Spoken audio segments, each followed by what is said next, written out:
Kampus perlu berbenah. Setelah 8 tahun, Universitas Negeri Semarang tak menggelar penganugerahan doktor honoris causa.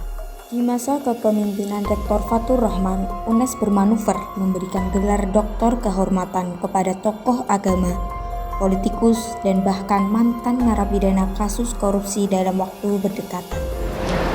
Usai memberikan gelar kehormatan kepada Habib Lutfi bin Yahya dan Erlangga Hartanto, tak berselang lama UNES kembali memberikan gelar kehormatan kepada Nurdin Halid dalam bidang industri olahraga.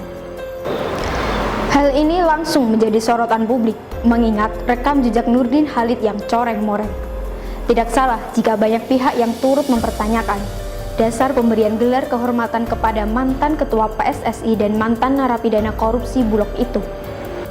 Tentu kita tidak lupa kasus korupsi Bulog pada tahun 2004 dan muramnya kondisi persepak bola nasional di bawah kepemimpinan Nurdin Halid.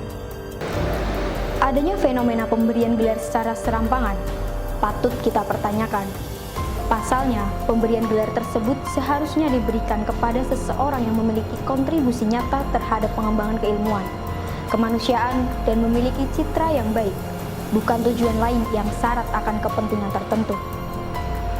Mengutip laporan utama majalah Tempo edisi 13 Februari 2021, ada beberapa pemberian honoris causa yang kontroversial selama setahun terakhir, seperti pemberian gelar kepada Menteri Desa, Pembangunan Daerah Tertinggal dan Transmigrasi, Abdul Halim Iskandar.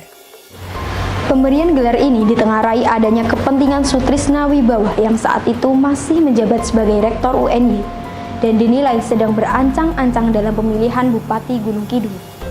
Selain itu, pemberian gelar kehormatan juga pernah dilakukan oleh Universitas Diponegoro ke Ketua DPR Puan Maharani dalam bidang kebudayaan dan pembangunan nasional di tahun 2020. Kampus seharusnya menjadi lembaga intelektual yang melahirkan nalar kritis dan terbuka, justru mengalami dekadensi dengan ringan tangan memberikan gelar kehormatan kepada aktor politik dan bahkan mantan narapidana kasus korupsi.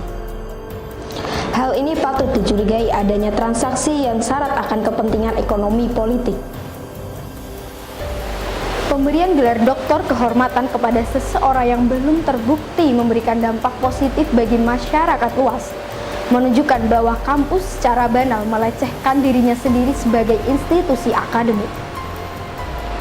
Sejak diberlakukannya Peraturan Menristek Dikti Nomor 65 Tahun 2016 tentang gelar doktor kehormatan, aturan mengenai persetujuan dari kementerian dihapus, sehingga tata cara dan syarat pemberian gelar dikembalikan kepada kampus masing-masing sesuai semangat otonomi perguruan tinggi.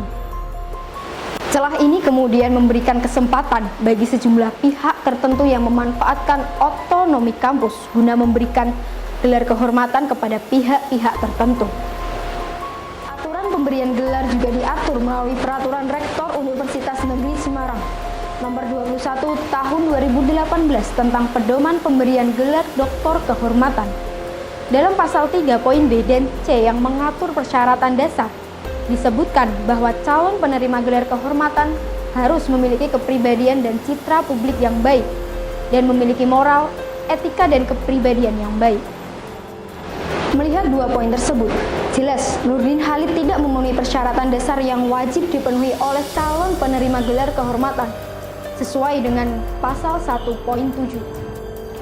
Selain itu, transparansi pemberian gelar juga sangat diperlukan kepada orang yang layak. Pemberian gelar diharapkan atas dasar pengkajian serius oleh tim peninjau terhadap kontribusi setiap calon, guna mengantisipasi jika ditemukan hal-hal keliru supaya tidak mencoreng nama baik kampus itu sendiri. Sudah saatnya kampus perlu berbenah agar otonomi kampus tidak digunakan sewenang-wenang, sehingga mengembalikan kepercayaan masyarakat terhadap kampus sebagai wadah murni pengembangan ilmu. Pemberian gelar honoris causa bukanlah barang cendera mata yang dengan mudah diberikan kepada seseorang, terlebih jika pemberiannya syarat akan kepentingan ekonomi politik. Salam redaksi.